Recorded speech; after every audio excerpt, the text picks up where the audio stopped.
பியூஷ் கோயலிடம் தொடர்ந்து பேசும் எஸ்பி வேலுமணி, தங்கமணி. அதிமுகவில் நடப்பது என்ன? அதிமுக பொதுச் செயலாளர் எடப்பாடி பழனிசாமிக்கு எதிரா மத்திய அமைச்சர் பியூஷ் கோயல எஸ்பி வேலுமணி அப்புறம் தங்கமணி தரப்பினர் நாடியிருக்காங்க.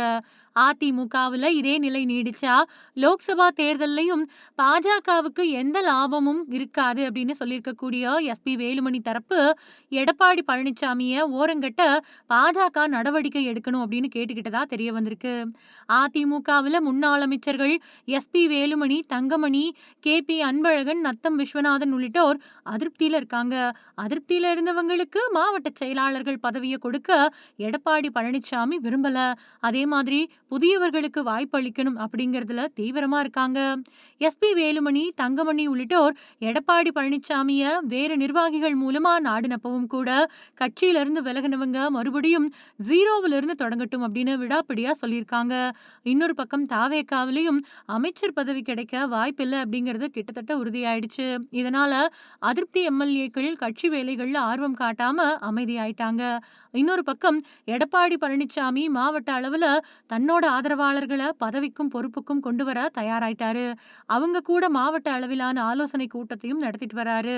இதனால அதிருப்தி எம்எல்ஏ எடப்பாடி பழனிசாமிக்கு எதிரா பாஜக கிட்ட பேச தொடங்கியிருக்காங்க. பாஜகவோட தமிழக பொறுப்பாளரான மத்திய அமைச்சர் பியூஷ் கோயல் கிட்ட எஸ்பி வேலுமணி, தங்கமணி தரப்பு பேச தொடங்கியிருக்கு.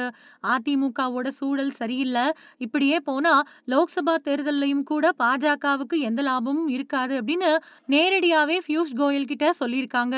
லோக்சபா தேர்தல்ல பாஜக இந்த தடவை தமிழ்நாட்டுல சில இடங்களையாவது எதிர்பார்க்குது. ஆனா மத்திய அமைச்சர் அமித்ஷாவால எந்த முடிவையும் எடுக்க முடியல. தாவேகா திடீர்னு ஆட்சி அமைச்சிருக்கிறதால அமித்ஷா கொஞ்சம் விட்டு பிடிக்கலாம் அப்படிங்கிற எண்ணத்துல இருக்கிறதா அந்த கட்சியினர் சொல்றாங்க. அதே மாதிரி நாடாளுமன்ற கூட்டத்தொடர் தொடங்க இருக்கிறதால தமிழக அரசியல்ல கவனம் செலுத்தவும் அவருக்கு நேரம் இல்ல.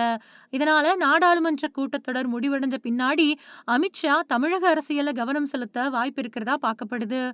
அது வரைக்கும் அதிமுகவினரும் அமைதி காக்க முடிவு செஞ்சிருக்காங்க. அதே மாதிரி டிடிவி தினகரனை அதிமுகவுக்குள்ள கொண்டு வரக்கூடிய முடிவுல எஸ்பி வேலுமணி இருக்கிறதையும் அமித்ஷா காது கொடுத்து கேட்டிருக்கிறதா தெரிய வந்திருக்கு.